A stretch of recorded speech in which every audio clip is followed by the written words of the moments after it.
Hidup ini adalah kesempatan. Hidup ini untuk melayani Tuhan. Jangan sia-siakan. Shalom pemirsa, sebelum mendengarkan firman Tuhan hari ini, kita sama-sama berdoa. Bapa yang baik yang bertahta dalam kerajaan surga, kami mengucap syukur Tuhan buat berkat yang boleh kami rasakan hingga saat ini. Tuhan, pada kesempatan ini kami akan mendengarkan audio Kitab Samuel. Kiranya firman-Mu ini boleh menjadi berkat bagi kami dan nama Tuhan yang dimuliakan. Kiranya Tuhan memberkati kami dalam kehidupan kami.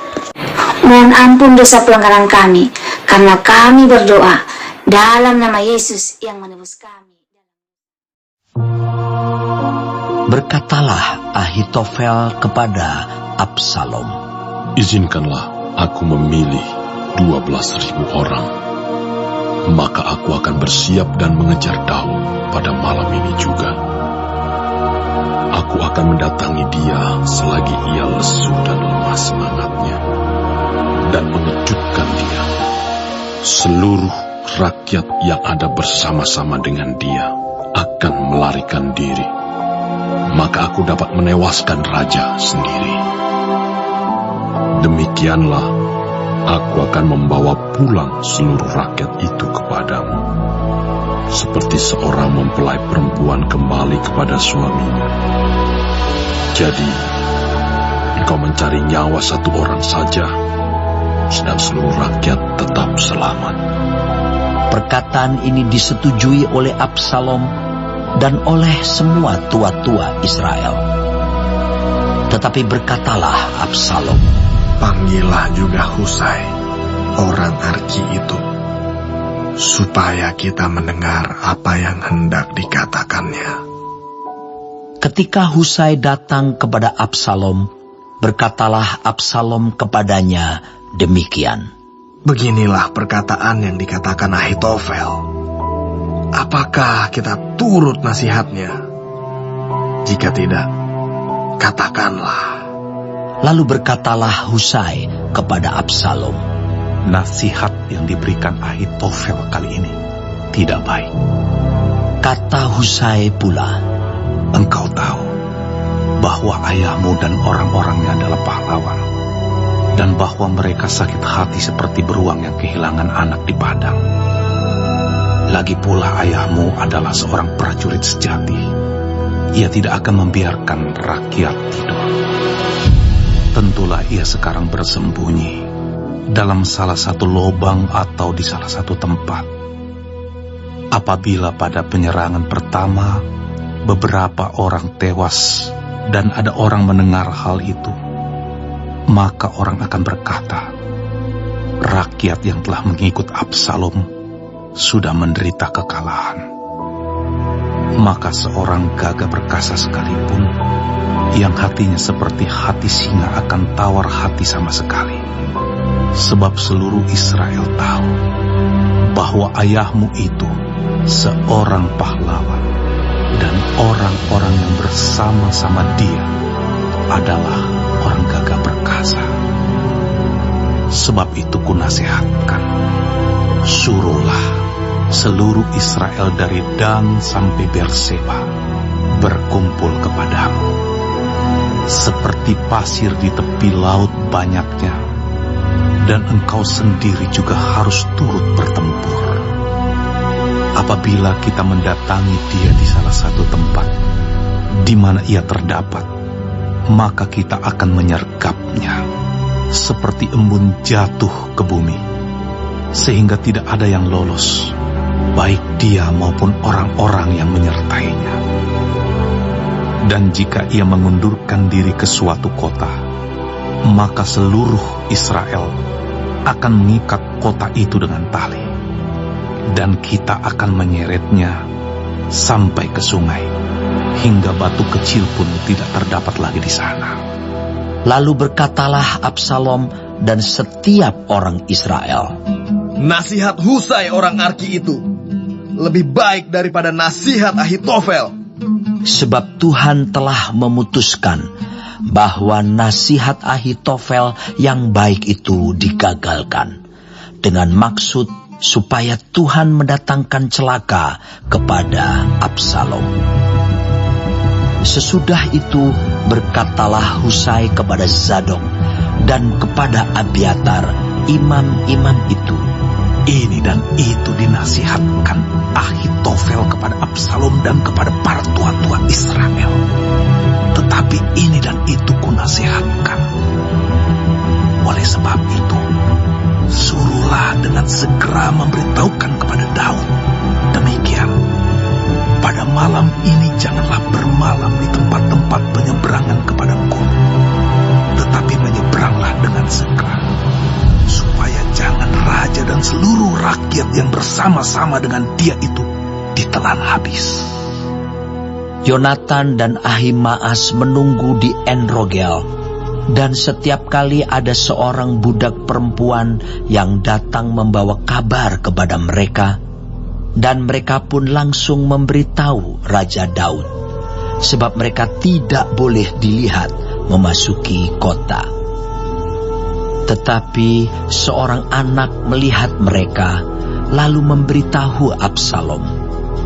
Jadi pergilah keduanya dengan segera, dan sampailah mereka ke rumah seseorang di Bahurim yang mempunyai sumur di halamannya.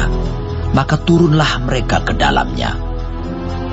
Kemudian perempuan itu mengambil kain tudungan, membentangkannya di atas mulut sumur itu, dan menaburkan butir-butir gandum di atasnya, sehingga tidak kelihatan apa-apa. Sampailah orang-orang Absalom kepada perempuan itu di rumahnya, lalu bertanya, "Di manakah Ahimaas dan Yonatan?" Jawab perempuan itu kepada mereka, "Mereka telah menyeberangi sungai itu." Kemudian mereka mencari, tetapi tidak mendapatnya. Lalu pulanglah mereka ke Yerusalem. Setelah orang-orang itu pergi, keluarlah keduanya dari sumur, lalu pergi memberitahu Raja Daud. Kata mereka kepada Daud, "Bersiaplah dan seberangilah dengan segera sungai ini. Sebab ini dan itu dinasihatkan Ahitofel terhadap kamu." Lalu bersiaplah Daud dan seluruh rakyat yang bersama-sama dengan dia, dan mereka menyeberangi sungai Yordan. Pada waktu fajar tidak ada seorang pun yang ketinggalan, yang tidak menyeberangi sungai Yordan. Ketika dilihat Ahitofel bahwa nasihatnya tidak dipedulikan, dipasangnyalah pelana keledainya, lalu berangkatlah ia ke rumahnya, ke kotanya. Ia mengatur urusan rumah tangganya, kemudian menggantung diri. Demikianlah ia mati, lalu ia dikuburkan dalam kuburan ayahnya. Maka sampailah Daud ke Mahanaim, ketika Absalom menyeberangi sungai Yordan dengan seluruh orang Israel yang menyertainya. Absalom telah mengangkat Amasa menggantikan Yoab untuk mengepalai tentara. Amasa adalah anak seorang yang bernama Yitra, seorang Ismael yang telah memperistri Abigail binti Nahas, saudara perempuan Zeruya, ibu Yoab.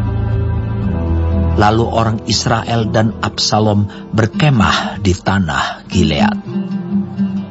Ketika Daud tiba di Mahanaim, maka Sobi bin Nahas dari Raba, kota Bani Amon, dan Mahir bin Amiel dari Lodebar, dan Barzilai, orang Gilead, dari Rogelim, membawa tempat tidur, pasu, periuk belanga, juga gandum, jelai, tepung, bertih gandum, kacang babi, kacang merah besar, kacang merah kecil, madu, dadih, kambing domba, dan keju lembu bagi Daud dan bagi rakyat yang bersama-sama dengan dia untuk dimakan, sebab kata mereka, Rakyat ini tentu telah menjadi lapar, lelah, dan haus di padang gurun.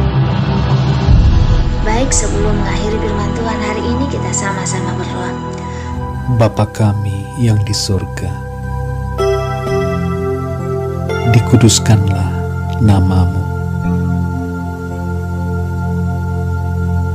Datanglah kerajaanmu.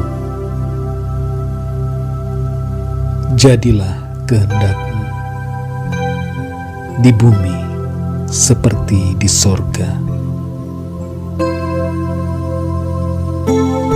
Berikanlah kami pada hari ini makanan kami yang secukupnya, dan ampunilah kami akan kesalahan kami, seperti kami juga mengampuni orang yang bersalah kepada kami. Dan janganlah membawa kami ke dalam pencobaan, tetapi lepaskanlah kami daripada yang jahat. Karena Engkaulah yang empunya kerajaan dan kuasa dan kemuliaan sampai selama-lamanya. Amin. Terima kasih pemirsa telah mendengarkan firman Tuhan hari ini. Sampai ketemu besok hari. Terima kasih.